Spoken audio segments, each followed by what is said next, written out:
दोस्तों, इस वीडियो में हम पंजाब के बारे में बात करेंगे कि पंजाब में कैसे आंदोलन हुए, कैसे अलग देश बनाने की मांग उठने लग गई और फिर आखिर में क्या हुआ उन सब नीतियों का जो पंजाब में उठाई गई, जो आकांक्षाएं थी पंजाब में उठाई गई। अगर आपने इससे पहले जो जम्मू कश्मीर की जो वीडियो है, फर्स्ट पार्ट है इसका, वो नहीं देखा तो देख लीजिए, डिस्क्रिप्शन में लिंक है, वो आपको वीडियो वो पार्ट मिल जाएगा और उस पार्ट को देख लीजिए आप।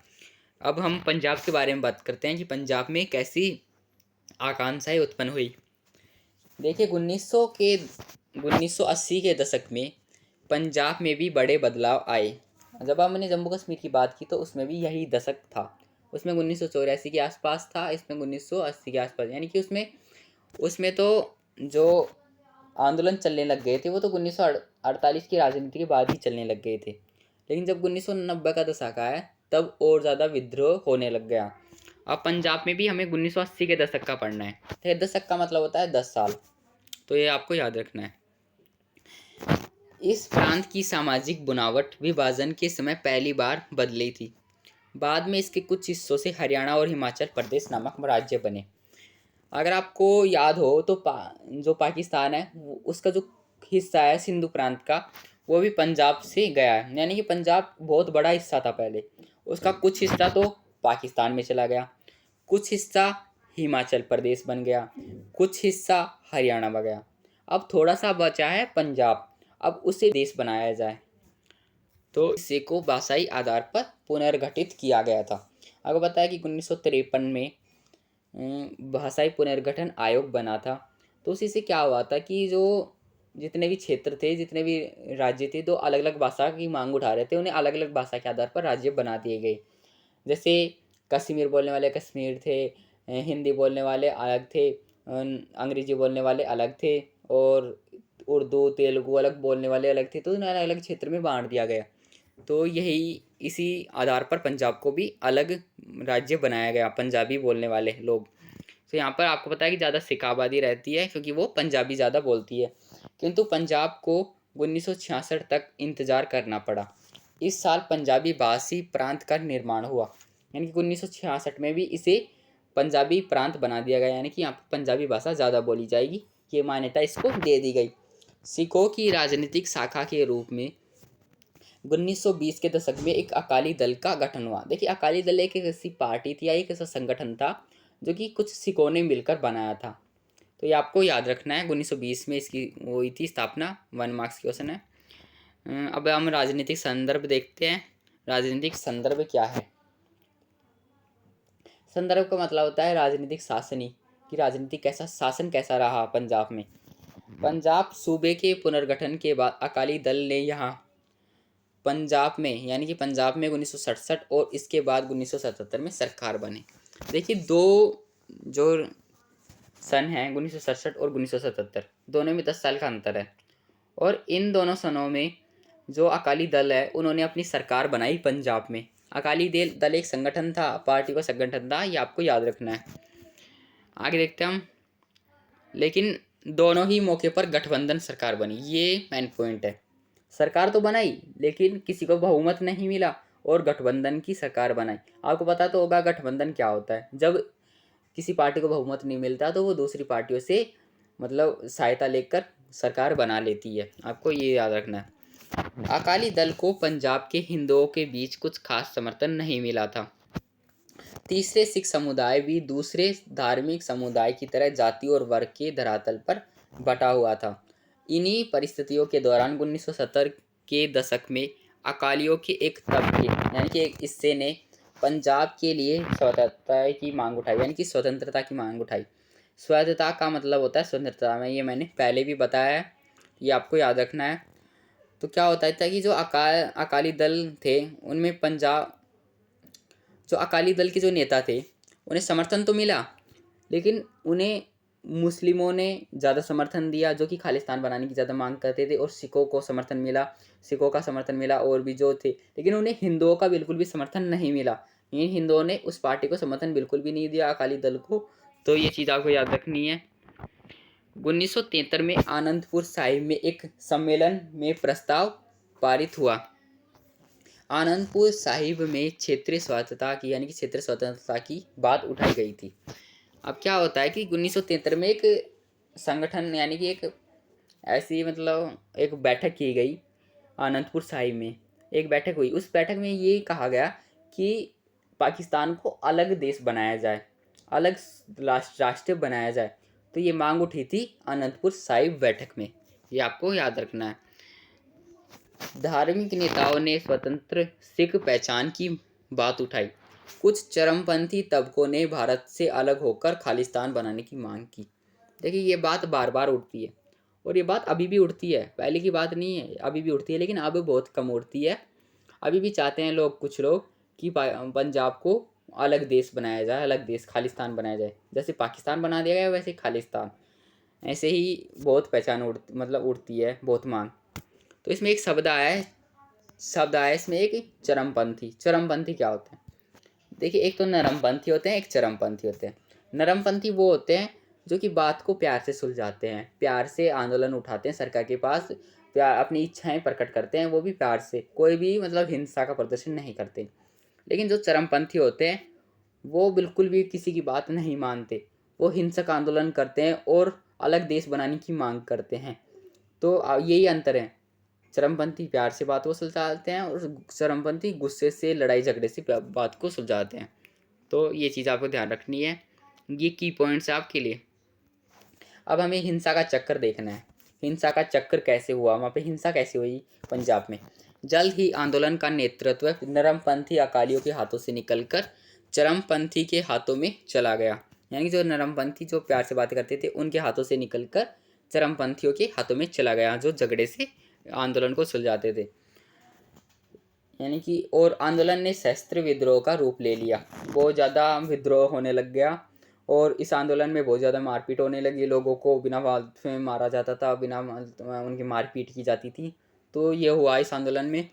मैंने इम्पोर्टेंट क्यों लिखी है ये आपको देखना है, क्योंकि ये चीज़ इम्पोर्टेंट है, ये चीज़ इम्पोर्टेंट है। अब उग्रवादियों ने अमृतसर स्थित सिखों के तीर्थ स्वर्ण मंदिर में अपना मुख्यालय बनाया। यहाँ स्वर्ण मंदिर हथियार बंद किले में तब्दील हो गया। अब क्या होता है कि जो ये चरमपंथी वाले लोग हैं, इन्होंने अपने जो हथियार थे इनके पास, इन हथियारों को जो स्वर्ण मंदिर है अमृतसर का, अभी भी आप जानते होंगे गोल्डन टेम्पल, वहाँ पर हथियारों को इन्होंने छुपा दिया। यहाँ पर छुपा दिया तो क्या हुआ कि जो केंद्र सरकार थी उसको पता लगा कि वहाँ पे उनके बहुत से हथियार हैं और बहुत से आतंकवादी भी इसमें छुपे हुए हैं।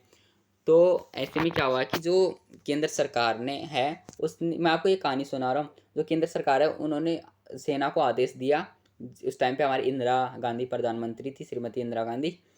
तो उन्होंने सेना को आदेश दिया कि जो भी इस स्वर्ण मंदिर में जो भी हिंसक घटनाएं हो रही है उनको रोका जाए, और वहाँ की जो आतंकवादी है उनको पकड़ा जाए। तो आगे की बात हम देखते हैं, आगे की बात आगे क्या होता है। यही मैंने बताया कि 1984 के जून माह में भारत सरकार ने ऑपरेशन ब्लू स्टार चलाया। 1 मार्क्स या 2 मार्क्स क्वेश्चन आएगा ज़रूर, मैं बता रहा हूँ आपको। तो ऑपरेशन ब्लू स्टार क्या था? यही था कि वहाँ पे एक सैन्य कार्रवाई की गई थी, और किसके खिलाफ? जो वहाँ पे जो आतंकवादी थे, घुसपैठी थे, जो कि स्वर्ण मंदिर में घुस गए थे, उनके खिलाफ। यह स्वर्ण मंदिर में की गई सैन्य कार्रवाई का कूट नाम था। एक नाम दे दिया जाता है, जैसे कोई भी क्रांति चलाई जाती है वैसे ही ब्लू स्टार चला गया था। इस सैन्य अभियान में सरकार ने उग्रवादियों को तो सफलतापूर्वक मार भगाया, यानी कि वहाँ से सेना ने तो उग्रवादियों को मार भगाया। लेकिन सबसे बड़ी बात थी वो ये हुआ कि जो वहाँ का जो स्वर्ण मंदिर था उसे बहुत नुकसान पहुँचा। वो कैसे? क्योंकि जब सेना वहाँ पे अंदर घुसी तो वो चप्पल जूते लेकर ही उस मंदिर में गई। अब आपको पता है कि किसी मंदिर में चप्पल जूते ले जाना कितनी बड़ी बात होती है।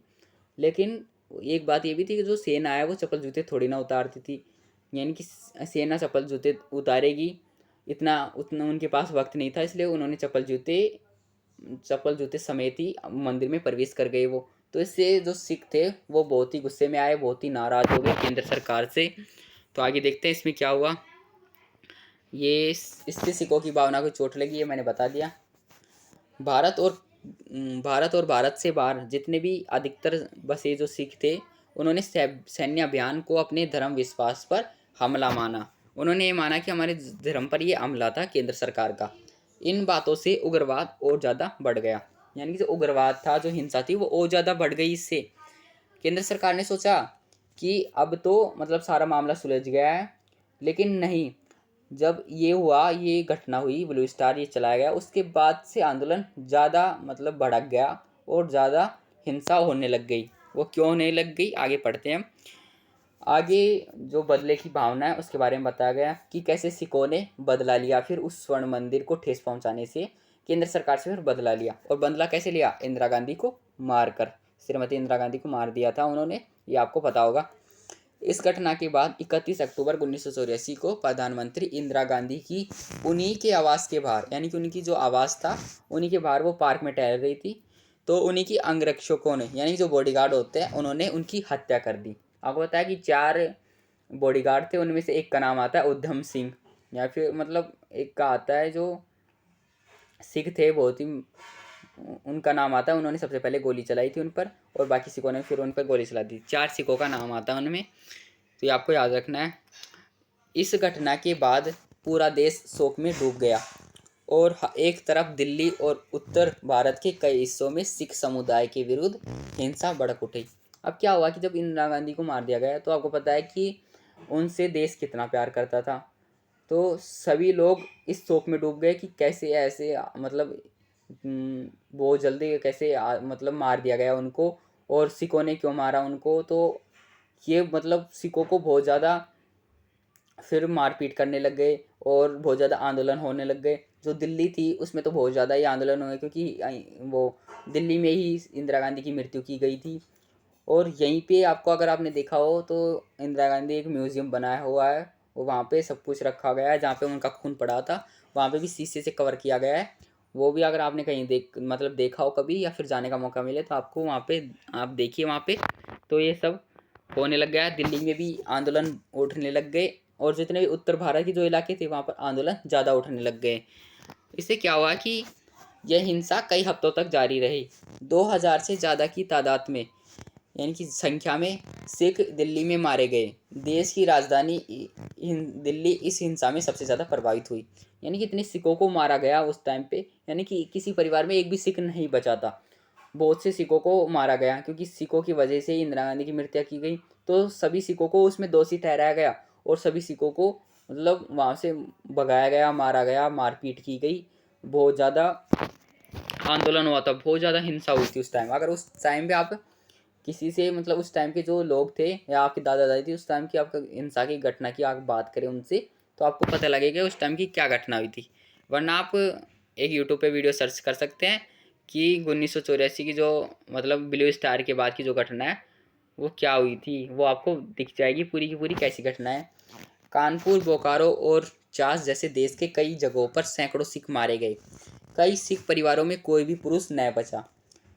परिवारों को गहरा भावनात्मक आघात पहुंचा और आर्थिक हानि भी उठानी पड़ी। अब क्या हुआ कि जो जिस परिवार के सिख मतलब ख़त्म हो गए, जो मतलब आदमी ख़त्म हो गया उस परिवार का, तो वहाँ की जो आर्थिक स्थिति थी वो भी कमज़ोर हो गई, क्योंकि उस परिवार की।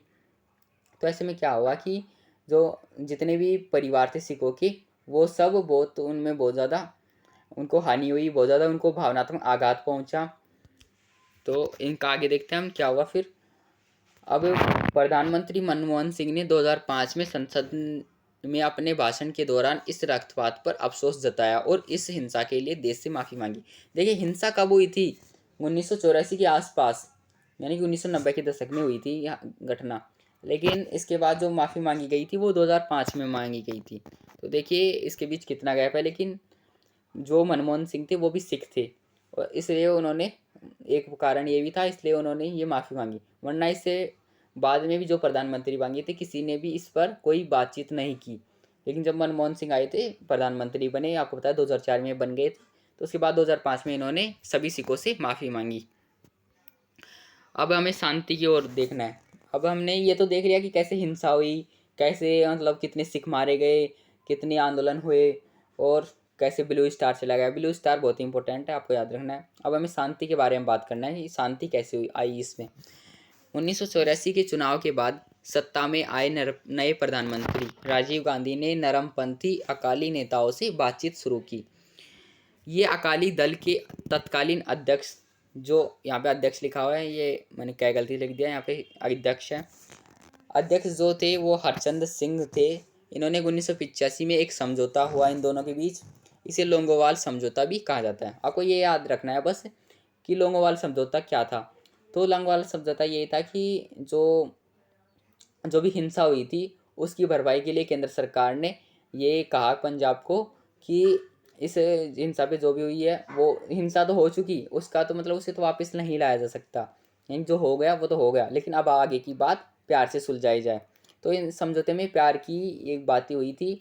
और अगर आपको ये समझौता देखना है तो आपको ये समझौता अगर अलग से आप सर्च कर सकते हैं गूगल पे, लोंगोवाल समझौता या पंजाब समझौता डालकर।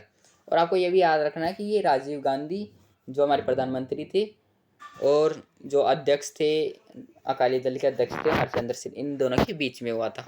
और कब हुआ था? 1985 में। इस बात पर भी सहमति जताई गई कि जो चंडीगढ़ है उसको पंजाब को दे दिया जाएगा और पंजाब तथा हरियाणा के बीच सीमा विवाद को सुलझाने के लिए एक आयोग की नियुक्ति की जाएगी। एक ऐसा आयोग जो कि पंजाब और जो हरियाणा है उसके बीच के सीमा विवाद को सुलझाएगा।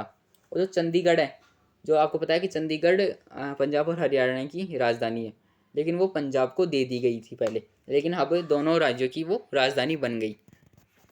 समझौते में ये भी तय हुआ कि पंजाब के, हरियाणा और राजस्थान के बीच जो रावी और व्यास नदी बहती है उसके जल के बंटवारे के बारे में फैसला करने के लिए एक ट्रिब्यूनल बैठाया गया। ट्रिब्यूनल ऐसा मतलब एक ऐसा आयोग बनाया गया वहाँ पे जो कि जो नदी का जो जल का बंटवारा है उसको तीनों राज्यों में बांट दे, हिस्सा कर दे।